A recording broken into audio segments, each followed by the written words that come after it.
Ready? As ready as I'll ever be.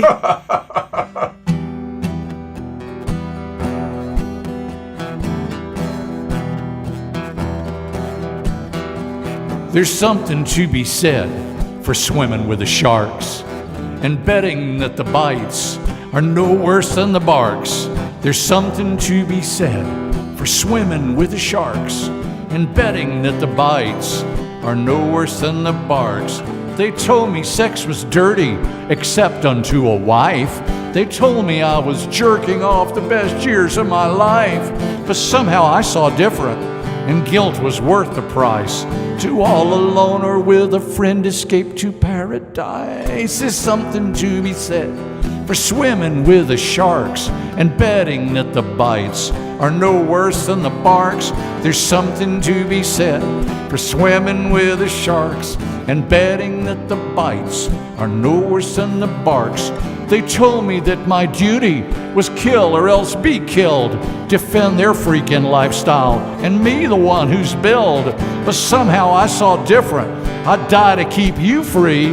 Well, better dead than red yourself. You're dead for all I see. There's something to be said for swimming with the sharks and betting that the bites are no worse than the barks. There's something to be said for swimming with the sharks and betting that the bites are no worse than the barks. They told me about Jesus and how he turned his cheek and how good Christians must forgive and practice what they speak. But somehow I saw different, saw contradictions peak. So kindly pray downwind because I just can't take the reek. There's something to be said for swimming with the sharks and betting that the bites are no worse than the barks. There's something to be said for swimming with the sharks and betting that the bites are no worse than the barks. They told me drugs would kill me and turn my mind to mush and kill precious ambition, that pursuit of royal flush. But somehow I saw different, and maybe I will die. But visions even stolen beat a safe but sleeping sty. There's something to be said for swimming with the sharks and betting that the bites are no worse than the barks. There's something to be said for swimming with the sharks and betting that the bites are no worse than the barks. There's something to be said for swimming with the sharks and betting that the bites are no worse than the barks. There's something to be said for swimming with the sharks and betting that the bites are no worse than the barks. Well, See, yeah. I discovered sex all by myself. I had no sex education whatsoever. I educated myself. I got a lot through movies, imitating what I saw in movies. And I basically fumbled around until at the age of 11, I discovered the punchline, as it were. And it was like, sweet mystery of life, at last I found you. And it became just the never-ending story of pursuit and adventure and obsession. And, one of the incredibly screwed up, major screwer-upper of moi through life. I could have built the pyramids if it weren't for, being kind of hypersexual for a long time. And, I think it's like that. I think it's like, making, something dirty about bowel movements or something. It's like, and we live in a world, it's one of my favorite examples because our new book, We Are All Innocent, is very much about insanity. And one of my favorite examples of just how screwed up we really are is that we wallow in an ocean of violence in our mainstream entertainment. I saw on channel surfing, even though I admit I do watch Crime Scene Investigator Miami because of the eye candy, we're video producers, and it is so, such a knockout picture, so many beautiful shots of Miami and Biscayne Bay. And anyway, they had a whole episode about a guy who was pushed into a wood chipper, and the glamorous CSI people, actually they weren't actually putting the pieces together, But, you know, beautiful, loving close-up shots of meaty bits stuck to the saw blades of the thing. And then they had assistants taking all the little bits and pieces and arranging the person in this crude form on a big morgue table. And that's mainstream entertainment, folks. But you know what you'll never see? You go see Saw, a whole series of the most... If I really had to label something obscene, that's what I'd label obscene. Some trash like that. I can't even imagine the kind of people that would go see that movie. But you know, there are a lot of you out there, you know. God, how could you possibly find something like that entertaining?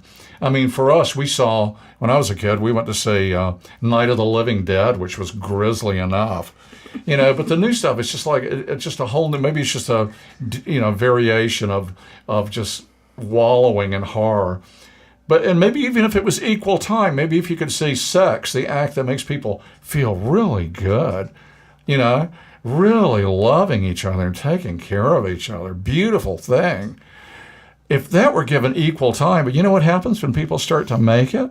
The camera tastefully fades to black, so you won't see the horror. But you can simulate, you can go and eat your popcorn and slurp your Slurpee and get off on watching every variation of violence lovingly depicted. You might as well hire people to put snuff films together for your entertainment pleasure.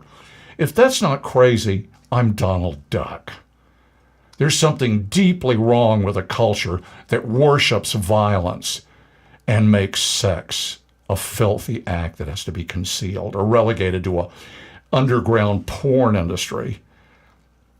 End of editorial. How's that? How am I doing? Well, That'll screw you up. That screwed me up, your morality, your Christian bullshit.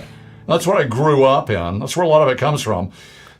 Putrid, Puritan, you know, screwed up, sexually impacted.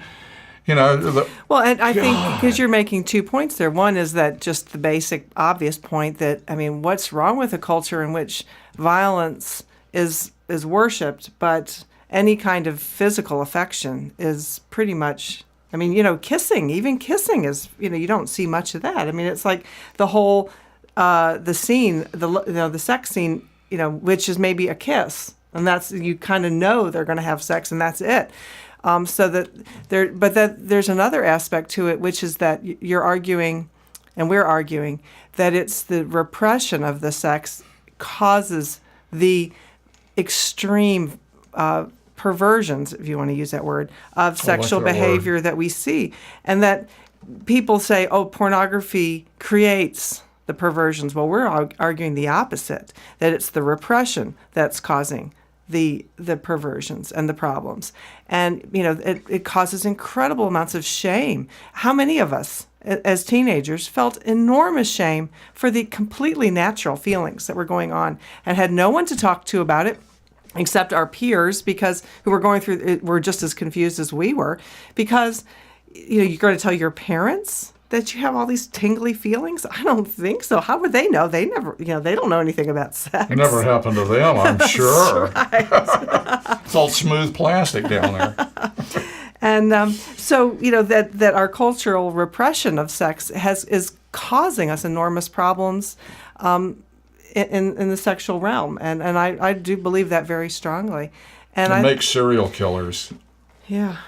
Makes rapists, makes pedophiles, because people don't know what to do with that energy. There's shame. There's so much shame around it. And even kids today, I guarantee you, they got access to anything you want on the internet, but I bet you don't tell your parents you're looking at it. And I bet you can see it. You know, there's a whole cachet of dirtiness and seediness around it. There's something wrong with it. You know, it's really screwed up. I'd like to use another word, but I can't. It's before.